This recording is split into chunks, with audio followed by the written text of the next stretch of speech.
Hey, what's up, guys, and welcome to Talk with Tubbs, a petrolhead's perspective. As always, I'm your host, Tapelo, aka Tubbs, and I'm going to talk you through this podcast that deals with everything motoring. We're going to talk what's new on the market, what's old on the market, what's good on the market, and also what's bad on the market. Then we're also going to delve into some motorsport, but more focused on my favorite form of motorsport, Formula One. We're going to talk driver lineups, what we feel, react, but most of all, I'm trying to give you a petrol head's perspective. Words that come from someone who's as passionate about the industry as anyone I know. So as ever, let me not waste your time. Here we go. Talk with Tubbs is a go. So, yeah, I've been quiet for a bit. I won't waste your time with the reasons, but I feel I need to put this disclaimer that in terms of motoring media and what has happened in the world of manufacturers and all that, I'm probably about 2 weeks behind on stuff that has happened. So I won't be touching on everything in this podcast that you might find interesting. Something like the new Lotus or the Goodwood Festival of Speed, all that kind of stuff just went on in the background as I was busy with other things. So I had to filter and kind of be selective about what I'm going to talk about this week. So I tried to choose things that I found would be more, not really relevant, but things that I found more interesting than others, and none more so than the new Audi RS3. Look, I feel, especially in South Africa, this is a car that is loved. You know, it is at the top of the hot hatch pile now with the A45S. It's it's a competitive car, but that can also double up as a decent daily, more than decent, to be fair. Let's give credit where credit is due. And I think one of the biggest points why this car is loved, it's not really about the styling. Look, I'm a fan of Audi styling, but I understand why people aren't at times. You know, it can be very monotonous, it can be very bland. It doesn't necessarily stand out in a lot of cases. So that doesn't really set people's hearts on fire. But what is interesting about the RS3 is always the engine. That Audi 5 cylinder is one of the best engines that's currently on the market now. And for years, I've always felt that the engine was underutilized, so to speak. I would have loved to see it more, well, in more Audi products. You know, I know it's in the RSQ3 now, it's in the TT range, you know, the TTRS, and now the RS3. I would have loved to see that engine in something like an A5 or, you know, but again, wishful thinking. I think the engine is great. I'm not sure about performance figures as yet. I haven't really gone that deep, but I just saw the pictures, which look exactly like the leaks we got. I think it's a few months ago now. You know how I feel about leaks. This it's just to create hype. But yeah, look, I think it looks great. I'm still not sure whether that's the kind of car I'd go for, the hatchback or the sedan. I'm just never sure. I think both look great, and whether you opt for one or the other, you won't be disappointed because essentially you're getting the same car just with different proportions. So it depends what looks good for your eyes.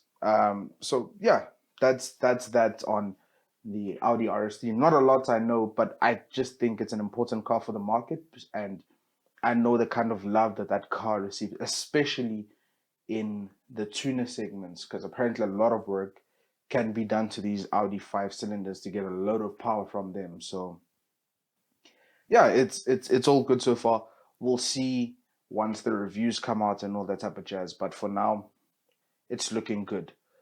So the next car is a tad controversial. I won't lie, and the reason for this is that BMW have been very controversial with their design cues as of late. And yes, I am talking about the new BMW 2 Series. Now, if you've seen the pictures, uh, so far, what I can gather is that it is a very spec dependent car. You know, the initial launch pictures we got with that purple, can't remember the factory name now, but that purple color, it really didn't do the car justice. I feel like it messed a lot with the proportions of the car, particularly the rear. I think that's where a lot of people had problems, is the rear of the car. It just looked mismatched. Not to the extent of something like the 2 Series Grand Coupe, which we've seen already. It's been on the market for a while now. But things just didn't blend, especially when you get, and that's a problem because you're building on a platform that was so loved by the market. I mean, the previous or current generation of 2 Series was such a loved car, and then you got something like the M2 Competition, M2 CS. Everyone loved those cars. Everyone loved the way they look. Everyone loved the way they performed. So it was always going to be some sort of difficult situation to follow on from that, because again, I've said this before on the podcast and I'll say it again now. When making a car, I feel one of the hardest parts is the design, the styling, because that's subjective. What I like might not be what you like. Performance, you can always benchmark against something else. You can always look at the competition. You can always see what they have, what they don't have, where you can improve, where you fall short. But styling is the problem. And for a lot of us, whether we want to admit that or not, that's what draws us to a car in the first place, because we have to see it. We see a car and that builds the attraction, that builds the fascination. So this car, the styling is very different from what we had before.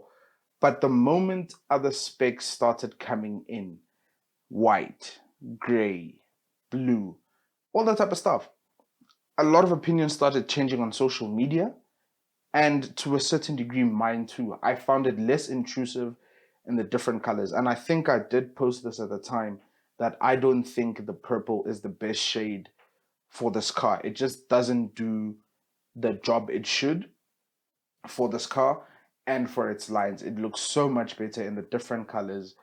And yeah, I still think this is a good car. I still think the proportions look great, because it's a BMW and it's probably going to drive great. I don't think that's a question we have right now.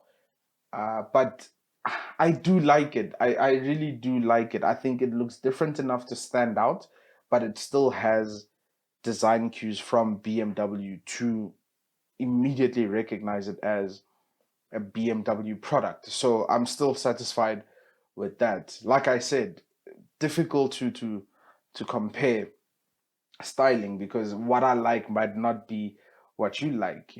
So, but overall, I think that it's a good car. It's a good continuation of the 2 Series nameplate, and fingers crossed, it's a car I hope to see on the roads and get up close and personal with, because I am a big fan of the previous 2 Series. No doubt about that. Now, let me take you back to a few weeks now, and we saw the reveal of the new Ferrari 296 GTB. I don't know why, but I like the name 296 GTB. It just looks right. Even as I've got notes in front of me, it just looks cool. 296, 2.9 liter V6 engine, 2.9, 6-cylinder. Oh, what do I say about this car? What do I say about this car? I think what's important is the drivetrain. I've spoken countless times on this podcast about downsizing, about hybrid technology, and all that type of stuff. And I did a podcast, I think it was around episode 3 or 4, where I spoke about how I feel about these high-powered V6 powertrains, or what I feel their impact is on the automotive industry, and how I feel they stack up to, let's say, the equivalent V8, V10, or whatever. And I still think, for the most part, I'm still with these engines. I still think it's a worthy compromise if the industry is moving towards downsizing, smaller capacity engines, hybrid elements added onto it, I still think the V6 is a good enough platform to build on that satisfies the industry requirements, but also the customer requirements of something that still has a big engine, in inverted commas, something that will still produce sound. And I don't know if you watched the launch video, they they they they focused a lot on the emotion behind the car, how the car will make you feel. It's aimed at fun, it's aimed at interaction. They made it a theme, a constant theme throughout the launch video, that this is what they were focused on. And look, a lot of people in this segment are spoiled for choice. People will look at a Ferrari now. Oh, it doesn't compare to a Ferrari of X years ago. That was the golden age, yada yada. You hear this rhetoric a lot if you're reading reviews, if you're watching affluent YouTubers that have had countless experiences with different cars across different generations. They'll compare what you have now to what you had then, but at the end of the day, this is still a Ferrari. Look, yes, I am a fanboy. I do love my Ferraris, but the point I'm trying to get across is whether they focus so much on the enjoyment, the fun aspect, the connectivity, it doesn't really matter, because a large chunk of buyers now are new to the brand anyway. I've never driven a Ferrari. I've sat in a few, but I've never driven one, and I've never been on a passenger out. They've always been stagnant. But what I will say is, if ever I was to get into a modern day Ferrari, doesn't matter what it is, Portofino, Roma, F8 Tributo, doesn't matter. I will never feel let down by these cars. It's just a simple fact. So yes, companies are trying to market these with emotion, connectivity, yada yada yada yada yada. Trust me that. I will say, however, I'm still not sure about the styling. I want to see it more, see more pictures, see videos, all that type of stuff. I still think it's a decent car, but I don't think it's a wow car yet. Opinions might change. These things always change once you see a car on pictures, and then once you see it in the flesh or on video and stuff like that. The one disappointment I had, though, was when they announced the power figures. 830 horsepower. Mate, I get it. The numbers game. We've spoken about this before. It's pub points. It's pub talk. I've got 830 horsepower. But it's unnecessary, man. The industry as a whole has crossed into the realm of diminishing benefits. There's no use. I said this to a friend when the 296 GTB came out. I said, the more these companies make these cars, the more and more cars like the 488 seem like a bargain, seem like all you'll ever need. And the 488 was very powerful. It's 660 horsepower. Look, I still think you don't need anything more than like 500, because more than that, you're probably getting yourself in jail, a skill, competencies, etc. But that's the numbers game, man. The numbers just, it seems like we're chasing something that really isn't tangible with these cars. And that's why I think for this Ferrari, again, reserving my comments until reviews come out and stuff like that, I appreciate them emphasizing so much on the fun aspect, the enjoyment that can be derived from that car. So 296 GTB, I like for now. I'm still not too sold on the looks, but again, that will come with change, that will come with time. But yeah, that's a new Ferrari on the market. All right, and now it's time for motorsport. Formula One. What a big weekend this was. The British Grand Prix, Silverstone. Love the circuit, always have, always will. But before we get into the race, I think it's important to touch on this. This was the weekend where we got to see the sprint format being used for a race weekend. We knew this was coming. They said 3 races will utilize the sprint format for this year, Silverstone being the first one. I think it's also going to happen at Interlagos in Brazil. I don't know what the third circuit is. So this is an interesting thing altogether because, okay, first of all, let's break it down. If you're new to Formula One, unrelated, but I have a mate who is into Formula One now because of Drive to Survive. And it's so interesting to see his journey about what he's discovering, what he's learning. I love it for him. And this is what I spoke about when I said Drive to Survive is good. I just love the fact that he's so inquisitive about it. He'll ask questions, he has opinions. It's just brilliant to see. Anyway, if you're not familiar with the Formula One format, right? We have 2 practice sessions on a Friday, 1 practice session on Saturday morning, a qualifying session Saturday afternoon, and the full race on Sunday. That's the normal format that we've had and seemingly still continuing. But this new sprint format is a little different. We have 1 practice session on Friday and a qualifying session on Friday afternoon, which is split into the same that we are used to, a Q1, Q2, Q3 format. Saturday morning, we have another practice session. And then Saturday afternoon, we have a half distance race. It's capped at 100 kilometers. And in the case of Silverstone, that equated to 17 laps. So the qualifying on Friday determines the starting grid for the sprint race on Saturday. And the end result of the sprint race on Saturday determines the starting order for the main race on Sunday, which is 100% normal, right? It's so tough because they said they're doing this, the FIA Formula One, they said they're doing this to try and catch the attention of the audience, a younger audience who want to see racing, who want to be entertained. And for most parts, I think they achieve that. Free practice can get a tad boring sometimes because teams generally run different programs. So the objective of practice is different for every team. Some teams will be focusing on race pace, some teams will focus on qualifying pace.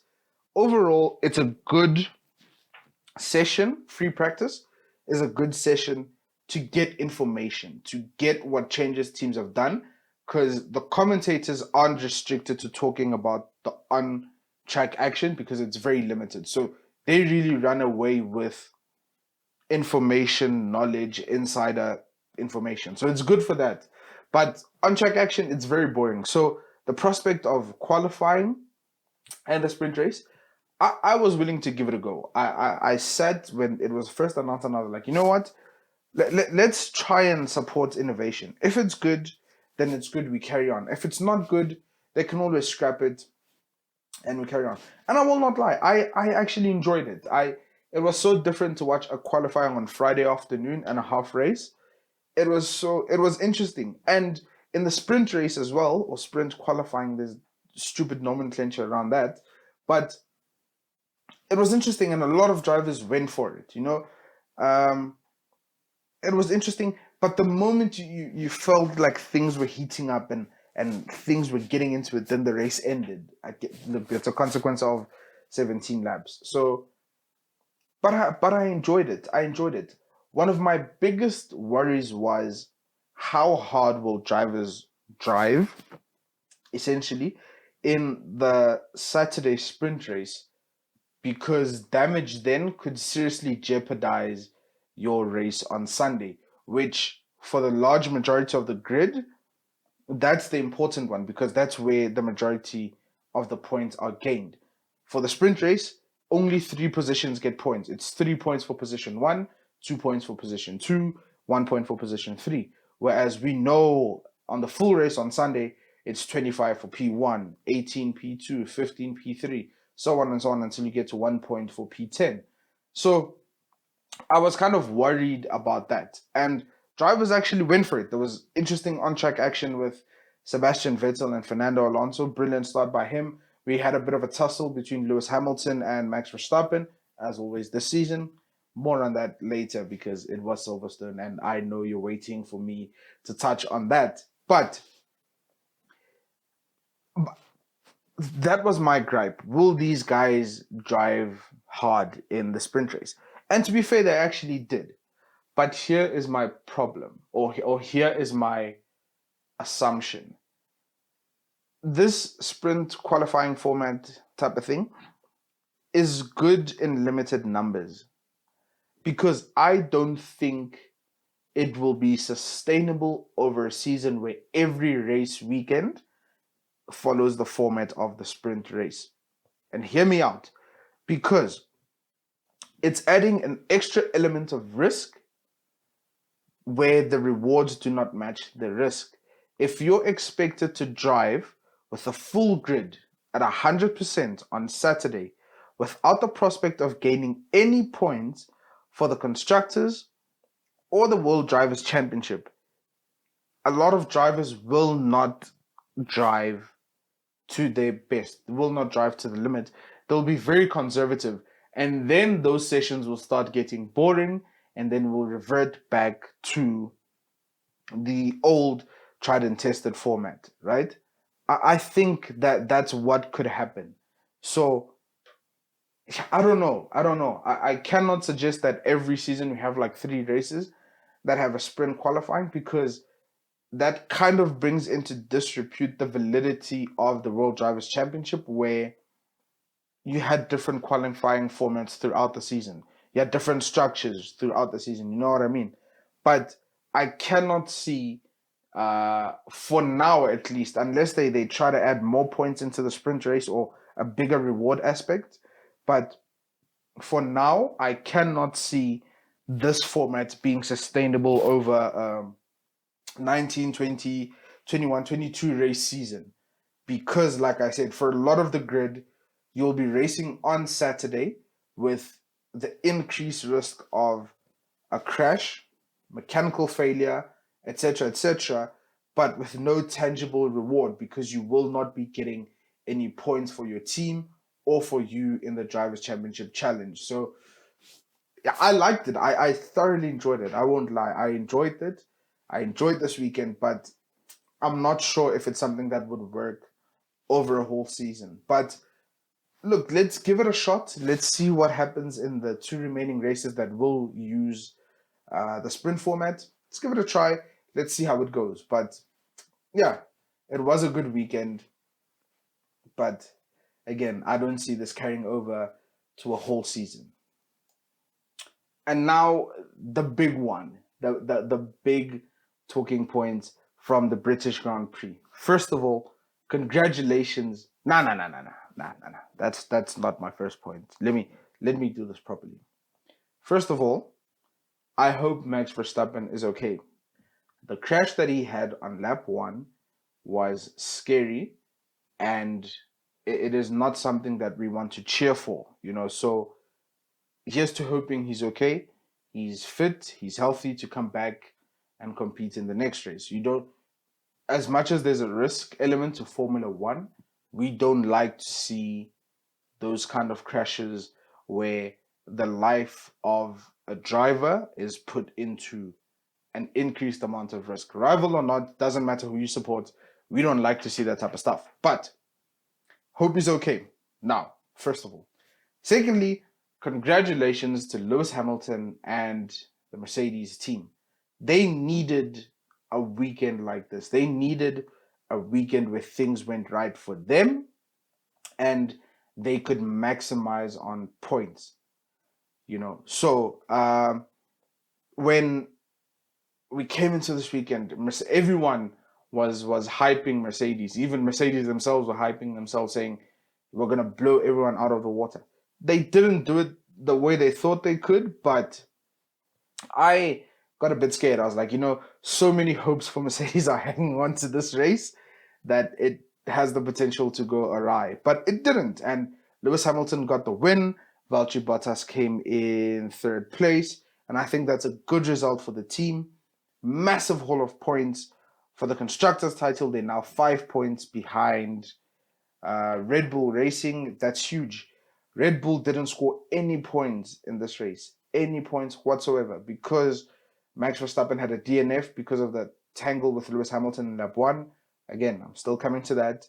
And Sergio Perez started at the back of the grid because of a seemingly mechanical failure in the sprint race, which determined the order for this race, and it just didn't work out. He couldn't get into the top 10. But I will say, I thought Red Bull kind of lost it on Sergio Perez's strategy. He didn't go really long on the hard tires in the beginning. Then he went on to the mediums. I think he had an extra stop to go into the mediums again. And then at the end, which is kind of understandable, they didn't want Lewis Hamilton to grab the fastest lap point. So they put Sergio Perez on the soft tires for him to go for that lap. I just felt like it was too many stops and it wasn't necessary. So they kind of compromised his position to get into the top 10 because he had actually been in the top 10 for a significant portion of the race. But yeah. Oh, kudos to Charles Leclerc as well. I did not think the Ferrari had that kind of pace in it, especially to be sitting in second. Actually, first for the whole race up until 2 laps to go. So yeah, kudos to Charles Leclerc. Look, we know how talented he is as a driver.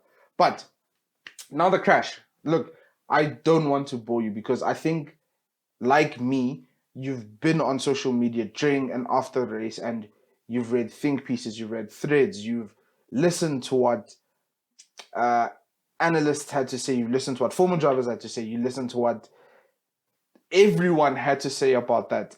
My view, I still think it's a racing incident. But I will, however, say this. I think the penalty was unwarranted. That was a pure racing incident in my mind. But to fully understand what happened between Lewis Hamilton and Max Verstappen, do not look at Cobb's corner, even though that's where the collision happened. Look at their positions in the whole of the first lap. Max Verstappen was under pressure from the word go. He was defending erratically. It was bound to happen somewhere, somehow. It was bound to happen. And I think to fully understand what happened at Cobb's corner, you need to watch and review the whole of the first lap. Then you'll get a proper understanding. But what I want to touch on here is a rant about Christian Horner.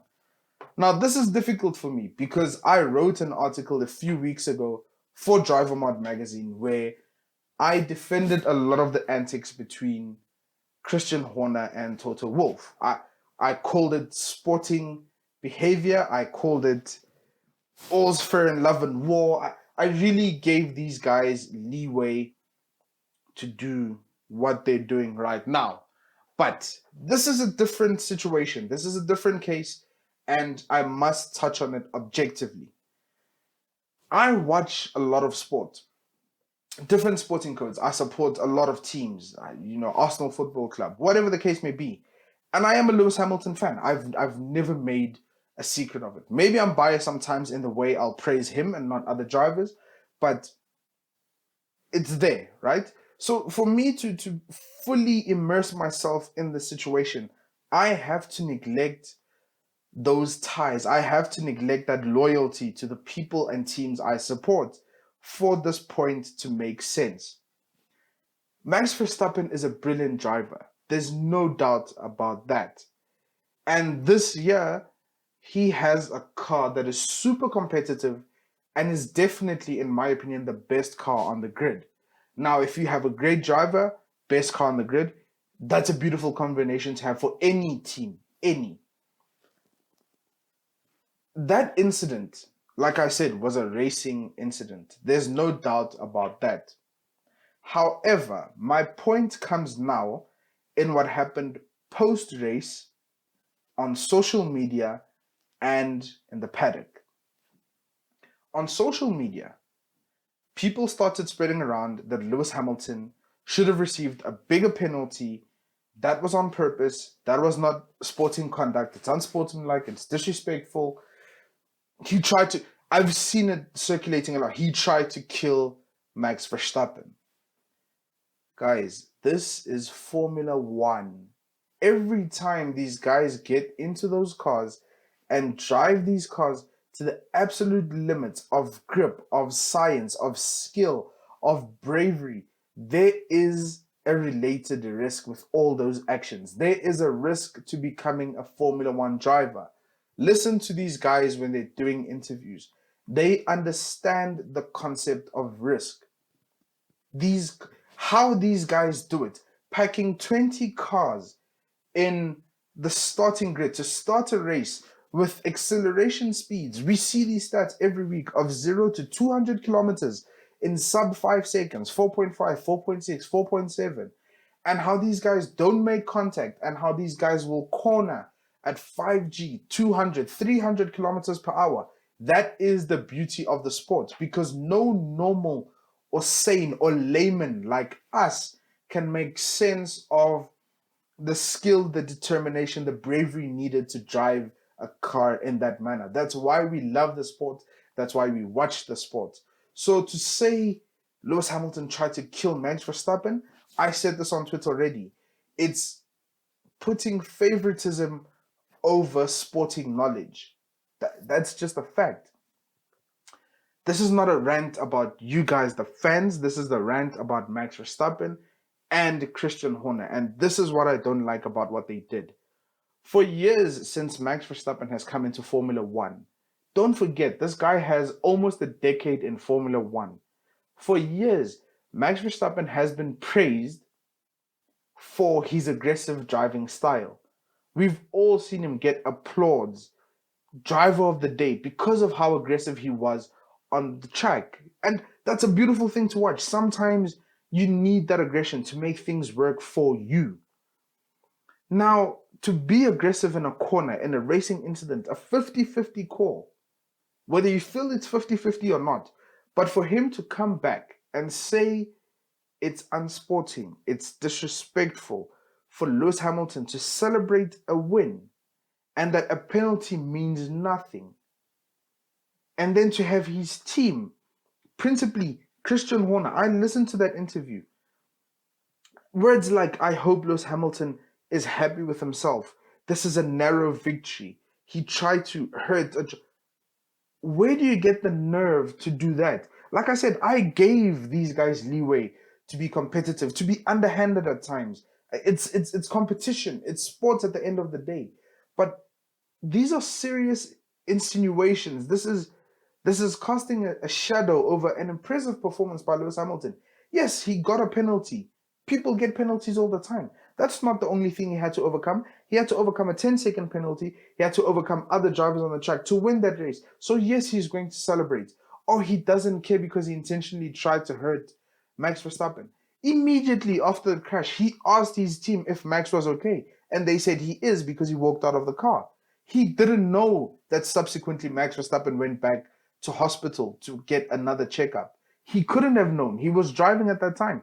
So to celebrate is totally unrelated to Max being in a precarious situation. But for Christian Horner to push the rhetoric that Lewis Hamilton somehow orchestrated this and that the win means nothing, that Lewis Hamilton is too aggressive? Why? Because he didn't yield this time? Again, like I said, to fully understand the crash between Lewis Hamilton and Max Verstappen, you need to watch the whole lap from the beginning. The incident at Copse was a compilation, the end result of different incidents culminating in what happened there.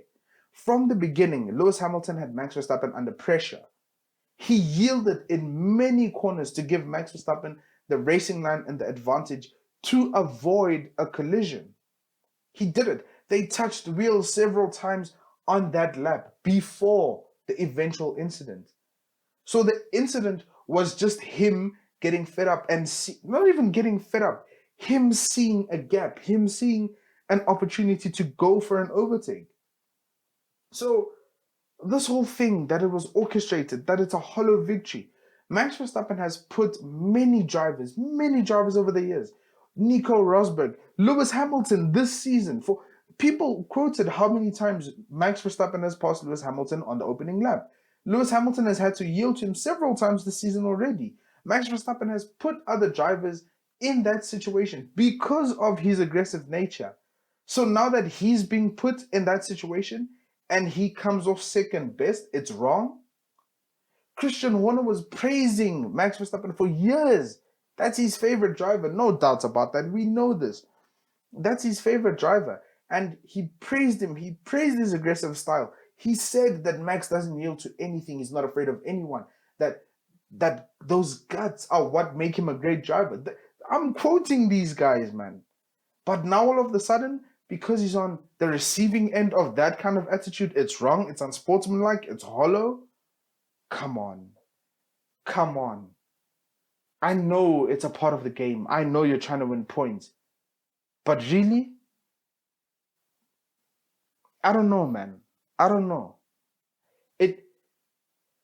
I was all right with Hamilton catching criticism because it happens. It's sport. I was all right with the continuous debates, whether it's a racing incident, whether it was a desperate move, which I still don't think it was.